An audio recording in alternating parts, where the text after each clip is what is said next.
My name is Jacob Adams. I'm a fitness and leadership coach. I help people just like you achieve more, get to the next level.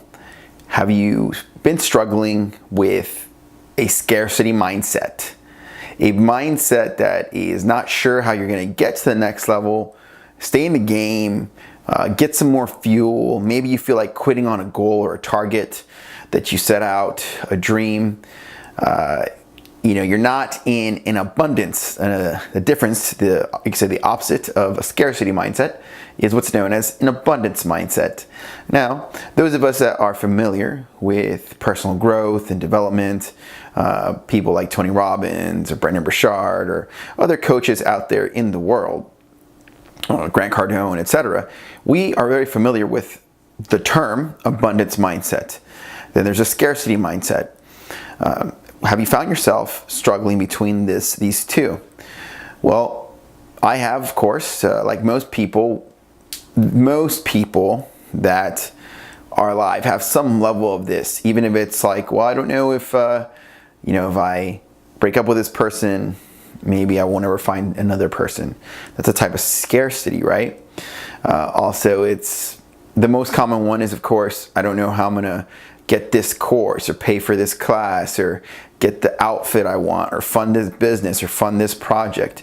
You're uncertain as to how you're going to grow. You're uncertain as to whether people will take your offering into the marketplace on any level. There's a scarcity there. I know that I've struggled with these concepts in and out throughout my life. Some of my first experiences with scarcity were, it could be as simple as when grade school, not being sure if we're going to make friends when we get to school, right? We're not certain, like, are they going to like me? Are people going to accept me? When we were like in kindergarten or first grade, right? We're shy or stuff like that. Fast forward to when I was a teenager, that's when my parents went through a significant divorce, which was one of the most pivotal challenges in our family, and still to this day is something I think we're all recovering from and getting through all these years later. In my teenage years, like I said, my dad had sales that had slowed down at his furniture store, the family furniture store, and my mother was the only one working at the time, and it was stressful on the family. We went from a middle class family, which we really didn't have anything to worry about. Never was there talk of worry or anything. We'd go play. My dad would take me to go play football. My sister was in ballet. We'd go to school. We'd go to little vacations to San Antonio or Six Flags or the beach or things like that. We went to church. So there was always something going on in our life. It was never a life of nothing. We'd watch TV, learn from shows and stuff like that. Even as I say all these things, I remember, I had a pretty decent childhood. I'd have a skateboard, or I'd have things that were there for me as a kid growing up. And so that was, I think, before things started getting harder. For whatever reason, the sales at my father's furniture store started slowing down. Maybe competition, maybe not enough innovation, not enough growth or evolution. Whatever the reason is, sales started slowing down. And I've talked to my dad, and he says that period was challenging because he stopped being a provider. And even as I say that, I'm not telling you this on a video to, say anything about my dad. I love my dad very much. He manned up and said, that's what I felt was what I stopped being, and I stopped being a provider, and it caused stress to the family. And anyone watching this video, say you're a man and you understand what it is to be a provider already for your kids, you can understand that I'm coming from a very sincere place. And so as time went on, eventually they divorced for whatever reason. My dad got into arguments that some of them got pretty bad. They weren't pleasant at all, and there was power struggles and stuff like that. As things went on, as time went on, they divorced, and eventually my mother was a single mom raising the family. Now, luckily, the house was paid for, and I think that was my dad's type of child support in a way. And my dad kind of retracted into his own life and dealt with what he needed to deal with. And my heart goes out to him fully still to this day. Now, again, going further into what's going on with my mother and raising the kids, we sort of started feeling the pinch of no abundance around, and we started saving and sort of retracting and kind of making it through the storm of, you know, a single mother supporting kids. And so that really, you know, did a number on us as far as our mindset in money and what money was and what money wasn't. It wasn't until I got out of high school that I actually started finding different mindsets. The first enter the teacher moment for me at the time was when I was going through, I was working at a store called Discount Nutrition Center in Austin, Texas. One of the employees there, his name was Peasley Clam. And, you know, I was wondering, how am I ever gonna support or do better for my girlfriend, my family, myself? You know, I wanted a nicer car. I was driving this beat up, you know, an old car. It was like it was headed to like 9 years old, and I only had it for a year, but it was a 9-year-old car. And I was wondering how I was going to do it. The thing is that, you know, time went on, and eventually Peasley told me, you know, Jacob, the key is to make your money work for you. And I was like, well, yeah, that sounds great. You know, I want to do that. I just don't know how. And he recommended a book called Rich Dad, Poor Dad. That was a pivotal point in my understanding. I chose to get into developing my own business and brand and stuff like that. The venue I chose to get into the business market was fitness, supplementation, network marketing, stuff like that, because that's what I was actually passionate about.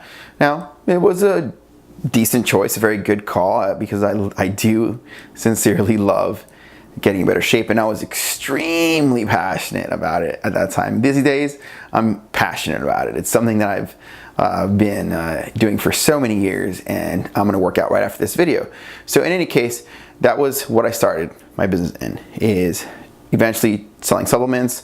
I got into a company called CyberWise. It was a network marketing company, because Robert Kiyosaki talked about how that was the best way to get into a business, is to like start network marketing.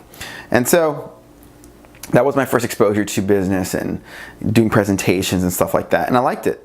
Later I moved into sales at a gym and membership sales, and became a trainer eventually, and that took off for me. Started teaching yoga and spinning and cycling, bodybuilding, eventually, which led to management and CrossFit, and kind of the history, that's all she wrote as far as that kind of speeds up to now, where I started evolution training department, which was my first sort of real deal, you know, bricks and mortar employees business, is evolution training in Westco, Texas. And that's where I talk about how I had a girlfriend, had to leave to sort of or move away from in order to start evolution training. And that's where you know, I started seeing, I first hit financial freedom at that point. And I didn't necessarily keep it. You know, I went through my slumps. That's a thing. You don't necessarily keep financial freedom.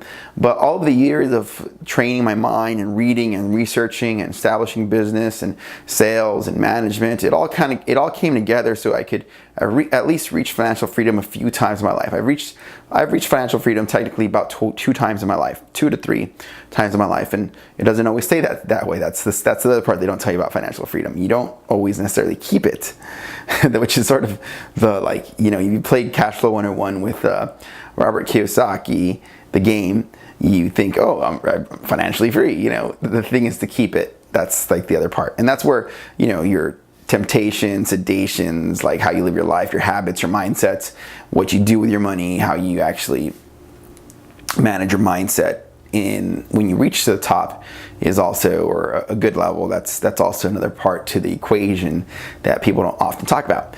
In any case, yeah, so I did achieve some pretty good successes financially free about 2 to 3 times already, and I think it's funny that here I am, you know, at another cusp of growth, needing to double down further, develop the next level in, like, say, Advocare, which is a network marketing distribution company. Advocare, you may have heard of it. We build champions. Let me see, like, I don't have anything with me right now, but the logo looks like this.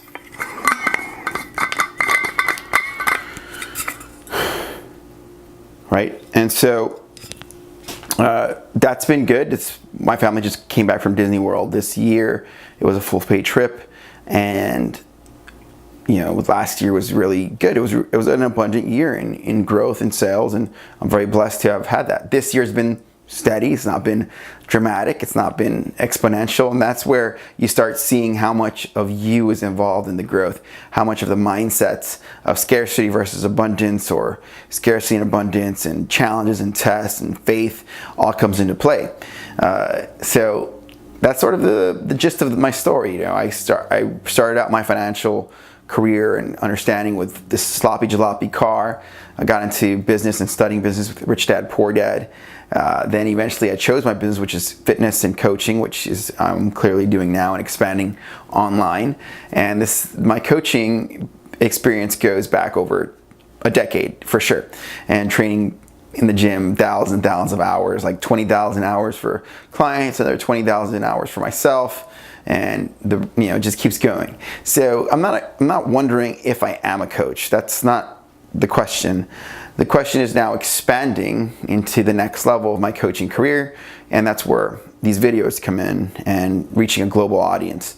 Now, that said, the abundance mindset is needed to tap into this next level, and leaving behind a scarcity mindset is needed to you have to get through that scarcity mindset. Maybe it's just one-on-one training, right? One-on-one training. How do you scale? So words like scaling become more interesting to someone with an abundance mindset, okay? Scaling. And that's where I find myself now versus where I started.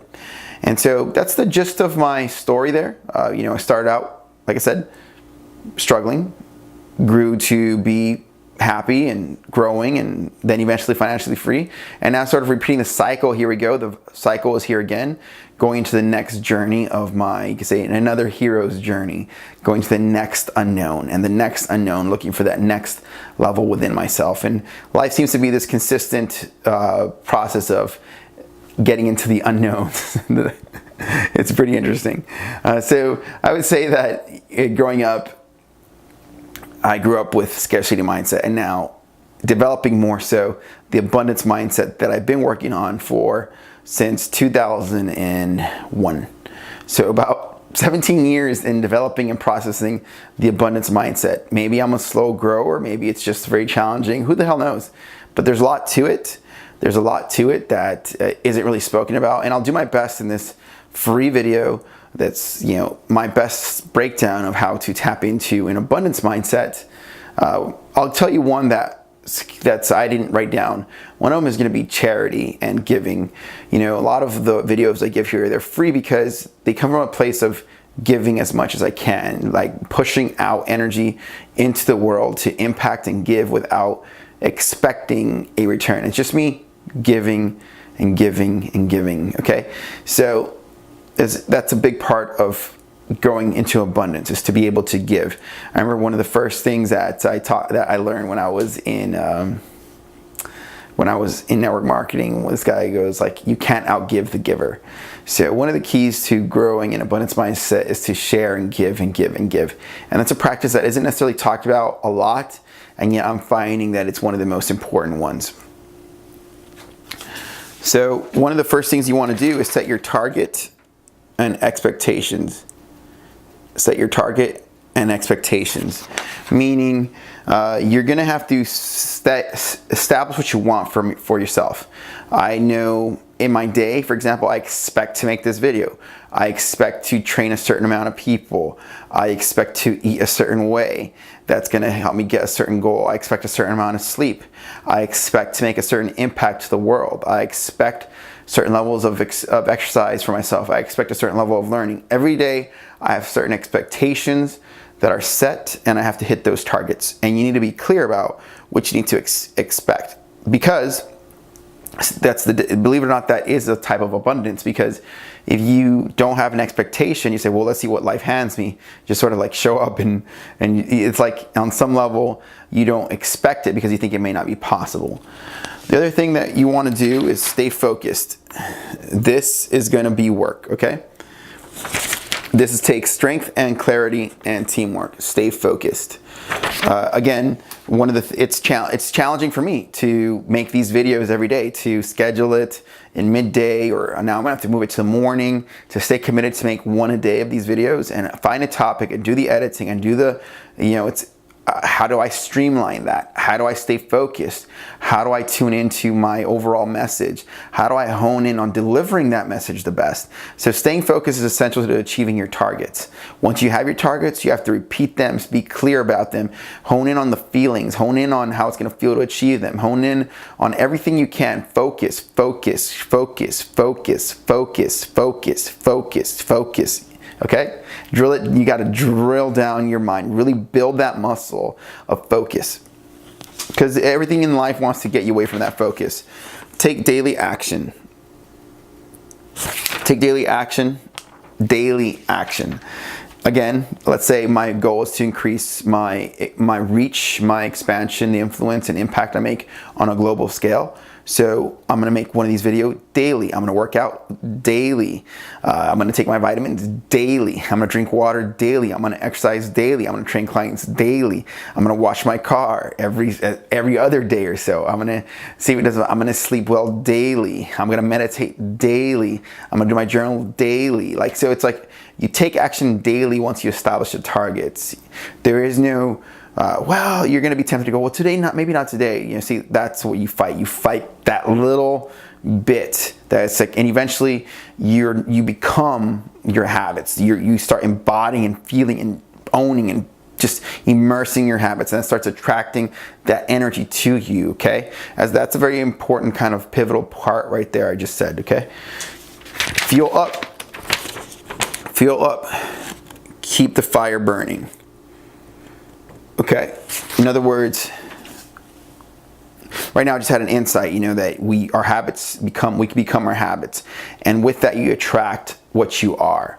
Okay, and see, that fuels me. Like, I didn't know I was gonna say that, just something I know deep within, and it fuels me, right? So that fuels my fire. It gives me momentum, it gives me excitement and passion. I start digging deeper and deeper within myself, excavating that which is already in me, manifesting that which is already in me, cultivating and growing. See, it's like this, it's almost like this energy, it's almost like, think about the last time you were angry, and you lost your temper. It's like that, where you manifest so much energy, it sort of takes over. Faith. Faith is something that is not really talked about. Faith, belief, and vision.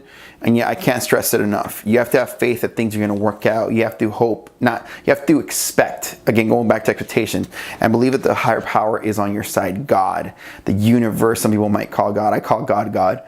If you want to call universe, that's up to you. Who is your coach? In other words, feel free to look at my other videos. I'll be happy to instruct you and coach you and help you grow to the next level, point you in the right direction. I'm currently working with the Warriors, Wake Up Warrior way, and you can work with me one-on-one, online, stuff like that. Okay, my name is Jacob Adams. I'd love to hear your thoughts. The most common mistake you can do is to continue thinking that things aren't possible for you and sell yourself short. That's the most common mistake. Right away from expecting certain things and following these tips and having a giving heart, that's the best thing you can do. I'd love to hear what you have to say on abundance. See you next time.